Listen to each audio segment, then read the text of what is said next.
que engolem, repetem e querem que os outros continuem repetindo sem entender nada do que eles estão falando.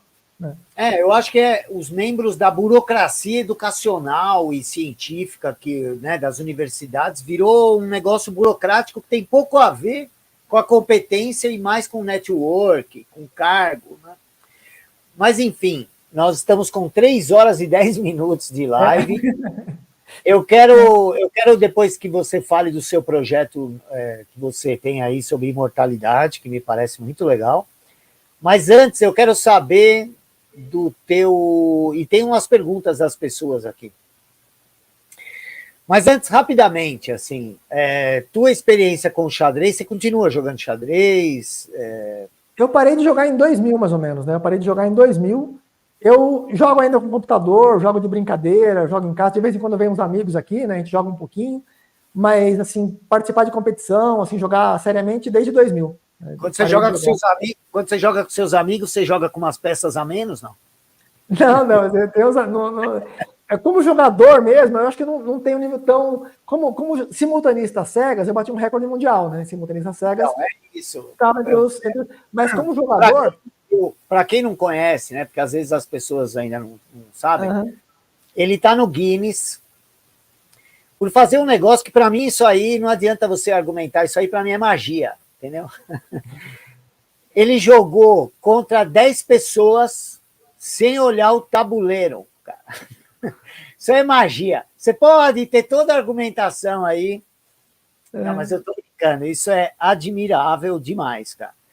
Tem um vídeo, quem tá lá, ó, ele tem o certificado lá no site dele, tem vídeo dele jogando, olhando para uma parede, lá atrás, 10 tabuleiros, as pessoas falam, cavalo E4, e o cara toma a decisão, aí tabuleiro 2, isso é coisa de louco, cara, desculpa,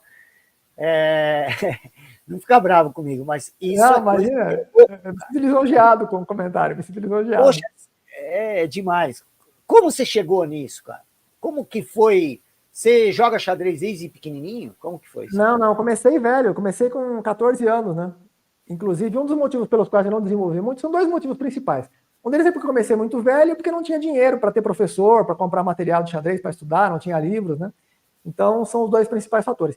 E também porque eu acho que a minha aptidão específica para o xadrez, e, assim, eu cheguei a ser um dos 100 melhores do Brasil, né? Mas, assim, não em escala mundial, só no xadrez das cegas mesmo. E o talento que você tem, por exemplo, vamos supor, futebol e basquete, o futebol e atletismo. O atletismo, você precisa correr rapidamente. Para o futebol, você precisa correr rapidamente, driblar bem, precisa de outras características, um conjunto mais amplo de características. Então, eu tenho algumas habilidades que são úteis para outras áreas, né? Que se fosse somar o conjunto, por exemplo, se fosse comparar com o Pelé, eu teria uma aptidão que seria equivalente ao Pelé para várias áreas diferentes, mas especificamente para o xadrez teria um nível bom, assim, os 100 primeiros do Brasil, mas não tão bom para ficar entre os top no mundo. Mas quando se considera um conjunto mais abrangente de características, aí fica numa posição, né, comparando com outras pessoas, o conjunto de características que outras pessoas têm, ficaria mais bem posicionado. Caiu a ligação? Sumiu aqui.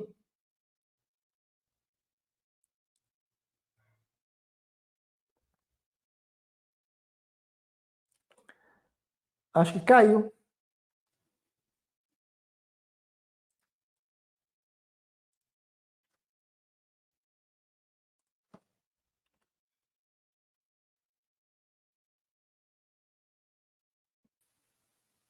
Opa, acho que eu tinha caído.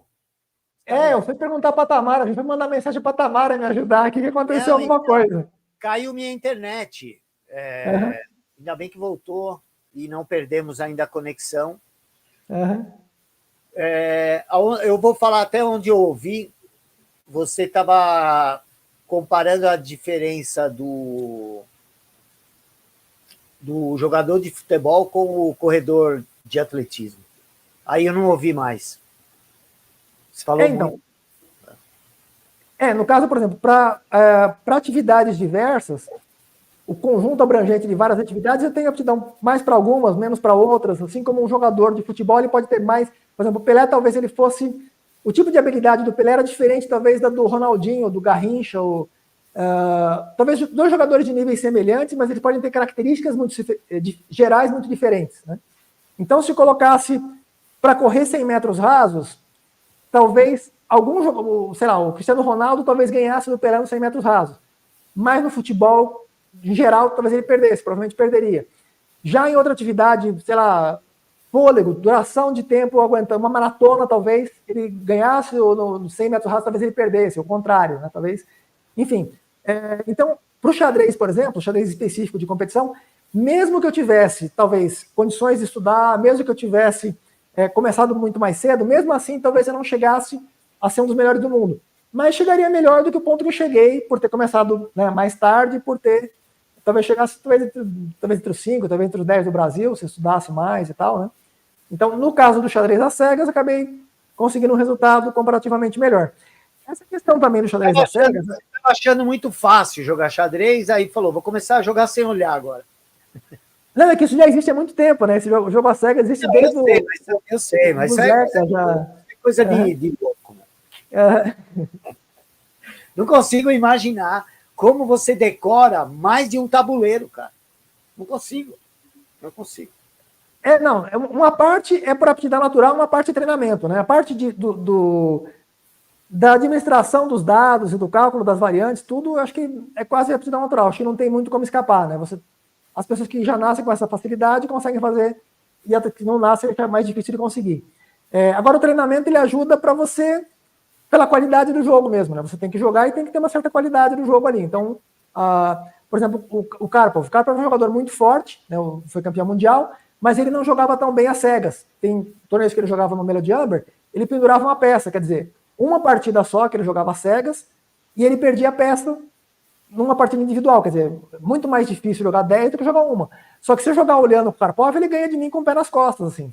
Agora, se jogar os dois às cegas, já começa...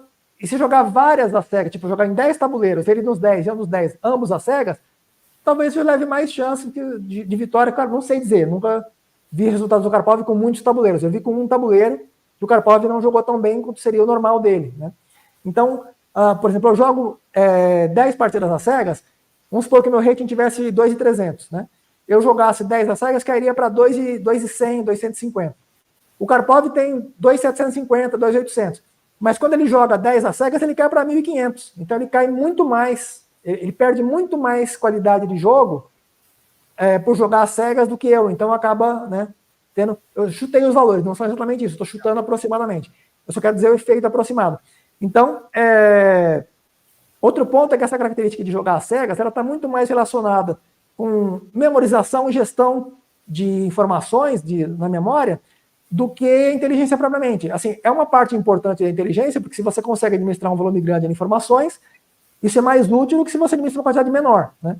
Mas não é o principal. O principal realmente seria a criatividade e a profundidade de análise. Isso ajuda também na profundidade de análise, mas não é a própria profundidade de análise, né? Então, não é exatamente por isso que seria um indicativo, né, de uma inteligência muito elevada. É positivo, ajuda, né? A memória ajuda.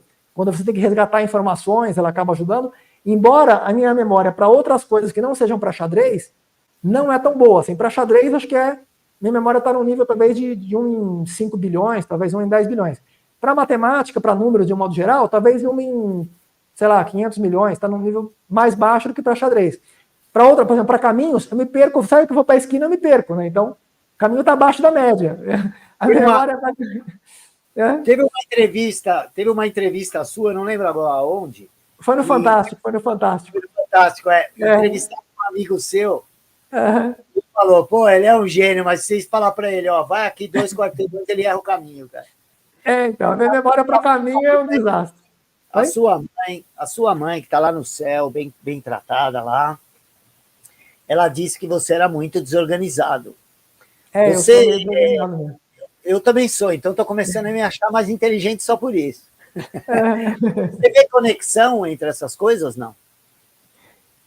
Alguns estudos, na maior parte dos estudos sobre pessoas com inteligência acima de um certo ponto, acima de 130, 140 de QI, elas são mentalmente organizadas, assim, você pode ter uma bagunça no seu ambiente, mas você sabe onde está tudo, você localiza suas coisas na sua bagunça. Então, eu também sou desorganizado, às vezes eu me perco na minha própria bagunça, eu vejo bagunça às vezes muito, mas no geral a gente tem uma noção de onde estão as coisas. A parte importante é a parte dessa da bagunça organizada.